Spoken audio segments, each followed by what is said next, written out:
Yeah, for sure. Yeah. Now, okay. Now let's get into it. Okay, the Block Bistro.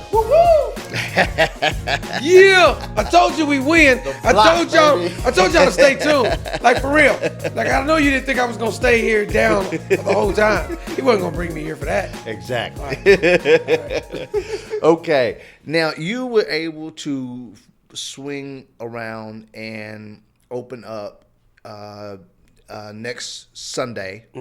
Next Sunday, Super Bowl Sunday. Woo-hoo! You're going to be able to open up the Block Bistro and Grill. Amazing. There are not a lot of people that have been able to lose their business, and within almost the same year. Correct. If you wanted to, if you want to do it by months, then you in the same year. Absolutely. Able to open up another business. When you say that, like it's the first time I've really heard somebody else say it. It's like, wow, that's I mean, crazy. When you're when you're looking around, you know what I mean, at the bigger picture of everyone, that's not a story you hear a lot. Absolutely. So, that's the reason why, what I mean, like I said at first, I saw the block. And because that was I thought you were trying to steal my stuff. So he's like, hold on, man, I got a copyright on that, man. I said, wait a minute. This dude? Right. What he doing with the block? But I said, he's good. He's good. He's feeding us on the block. Right, no doubt. I'm just talking feeding crazy. Your mind, I'm going to feed your body. It's good. We're going to work together. So, okay, but how were you able to do this? Yeah. So, let me first and foremost say that there's definitely a God in heaven that is shining down on me to be able to have things worked in the way that they did. Exactly. I think when you and I first talked, I explained that the same storm that destroys is the same storm that can propel you into places if you allow it. The funny thing about it is through that whole storm, he was working and navigating things that if I was open to it, which I would say that I think I was, he was propelling me to a new place. So, case in point, lost the business, went through the whole, woe was me, spent the time at home and said, all right, let's reset. And then we had the George Floyd situation. Exactly. Breonna Taylor situation, Ahmaud Arbery. Which even if you had an opportunity of opening back up the subway, you were going to get hit again. You got it. Yeah. So when the people of Indianapolis decided we had enough of seeing everything going on with Black Lives Matter, and the civil unrest broke out, and there was looting and different things going on, the old subway where I was at was vandalized. And I had left in April, and this was June. And so I was thinking to myself, wow, you know what? I got out just in time that I didn't have to worry about that. Right. So I was like, okay, God, I get it. I don't know how I'm going to feed my family, but you at least kept me from having my stuff looted and burned down and things of that nature. And so, but at the same time, in that same area, TJ Maxx had their windows blocked. The block and the restaurant that was formerly there was torched, and the windows and all of that situation. And the thing about that building, the William H. Block Historical Building, there's 167 tenants in the building. And so you're rioting and you have all of that going on, and your whole bottom level is burnt out and broken out, and you still living on top of that thing. Yep. Just imagine that. Yeah. You're looking out of your window and you see the civil unrest and some of the chaos that went on in June. I've heard some stories from some people in the building that was just. I can only imagine because the view is it's perfect. It's perfect. So you're seeing this thing happening, and so the same situation I avoided at Subway was the same situation that opened the opportunity at the block. The previous restaurant didn't want to come back, wasn't able to pivot, didn't have insurance. Number of different situations. Right. So, TJ Maxx had to make a decision on whether they were going to even come back into the facility. And so the property manager, who used to eat at my Subway, come on now, look at God. Whoa! Come on, look at God. That same property manager remembered what I had done to the Subway and transform it to get it back. Yeah. And one of her tenants was a mutual friend of mine, Jerry Way, which is the DJ as far as on WTLC. I know Jerry very well. Yeah. She reached out to Jerry like, listen, Jerry, I know you know the guy. Get him. I need to talk to him. Come on, I need to talk to him. Jerry reached out to me. He said, man, the property manager of our building needs to get in contact with you, man. She's got a space for you. What? Okay, what? Okay. Yeah, I know you're like, wait a minute. Oh, you're a DJ, so wait a minute. What's going on here? No, just get with her, get in conversation.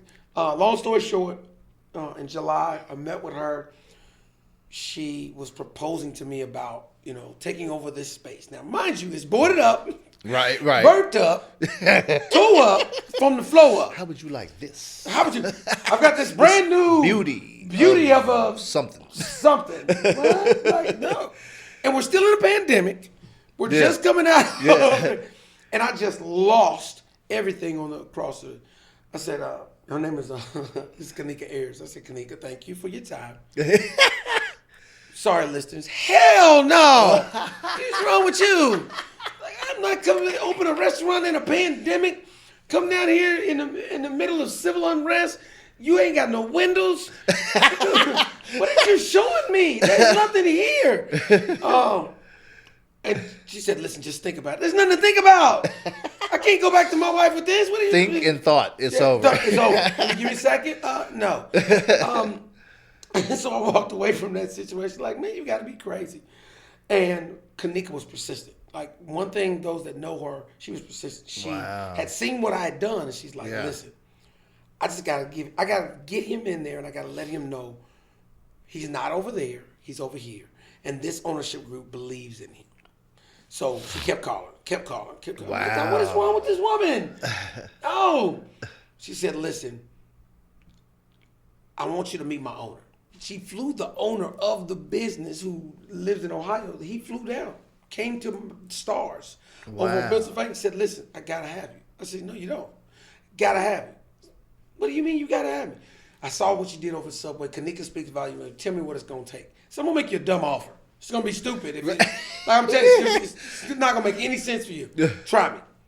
Okay. And he went with it. Wow. So then he pulled my card. He said, okay, cool. So you going to do this? Yeah. Okay. So they made it to where all of my objections, I couldn't have them anymore. And I had an ownership group behind me that said, listen, if you just do 1/10 of what you did at Subway, you're now increasing the value of our building. Right. You're now going to be able to give us something to go back to TJ Maxx and say, come on, TJ Maxx, come back. Because that was what they were. They were lynchpinning me on saying, all right, I can't have all these tenants move out. I can't have, my retail spot leave. Let's give them an incentive. And so in November, we were able to ink a deal that took away all my objections and allowed me to use my creativity. And that's how we ended up where we were. Wow. But the reality of it is had it not been for the same storm that lost me on the other side of the market, the only reason why she called you is because she saw what had happened at that store. Right. So I'm still boo-hooing. I'm still licking my wounds over there thinking, okay, what was me? I had done this big project and nobody's going to see it. I lost everything, but not realizing that was literally just a seed for what was to come, which was a greater blessing that we now didn't have to deal with royalties. We didn't have to deal with, that corporate mantra. I'm in a position with an ownership group that is saying, okay, cool. We believe you can run a business, you can start a business, and let's go. And that's what's happened. And now I'm opening up as a minority business owner on the circle. To say that is crazy. Like, I'm across from High 47. You're dead smack in the center between the state capitol and the Monument Circle. And Monument Circle, prime real estate, Bupa DeBecco, Weber Grill, Roof Chris, all of these top notch. And then little old Terry Anthony is the Block Bistro and Grill. And we're excited about it. We're ecstatic about the opportunity. But had it not been for that same storm that wiped us out on the other side, we would now be positioned to say, we're going to be a minority business in prime real estate downtown. and being a big part of what's going to bring people back downtown Right. is they're going to come back to a downtown that has somebody and some things and a place that looks like them, thinks like them, and will have something on the menu for them where they can feel comfortable. And I'm just glad God used me, and that I was able to position myself to be open enough to allow Him to prune me over this whole year. To say, do you trust me? Yeah, okay. I got you out of Egypt. Now I'm telling you, go back. Right. And so yeah, it's worked out. Knock on wood, some wood. We're positioned ourselves to where next weekend will be a fantastic day that we're going to celebrate for a long, long time. Okay. Now, you said, and just going off of what you just said, because you almost mentioned it a little bit, but though you had said something to me, we spoke about the block and what the term the block meant to you, right, and what your ideas for the Block Bistro and how you were going to I want to say that the atmosphere Come on now. that you wanted to bring to your customers. Could you Yeah, explain that for the guests, So, how you told that to me? The thing about that is, I don't think God makes a mistake. Well, He knows the climate that we're in, the climate that we just came out of. And whether you're Republican, Democrat, we're not going to discuss that as far as it's a whole nother podcast for another day. We're not doing that today. But our differences have separated us so much that we almost feel like we're not Americans anymore. We're either Black Americans or white Americans, female Americans, male Americans, Republicans. We're American. Right. And so when this opportunity presented itself, I remember riding up to the building and I said, wow, the block. I said, wait a minute.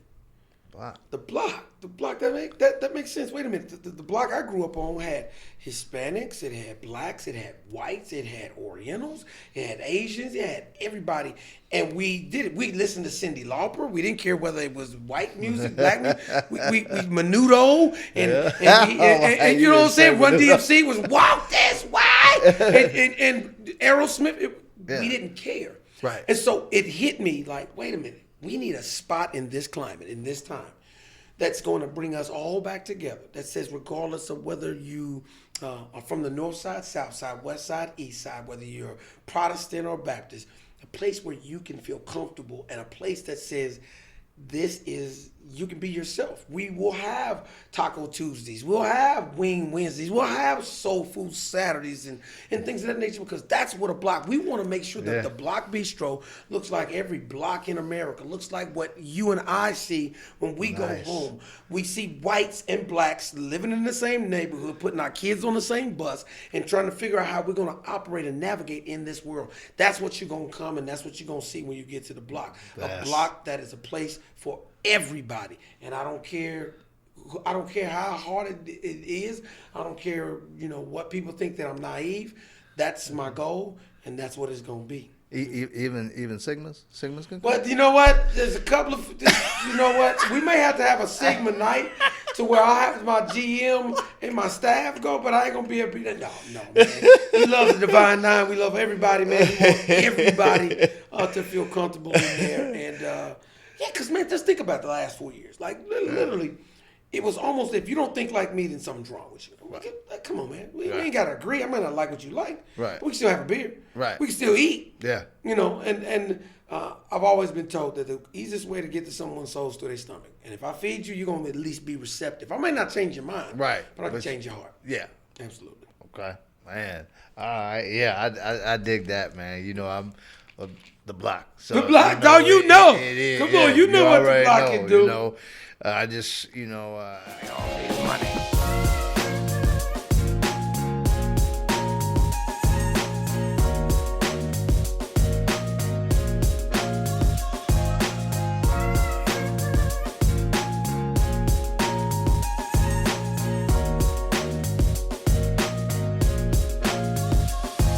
We all need money.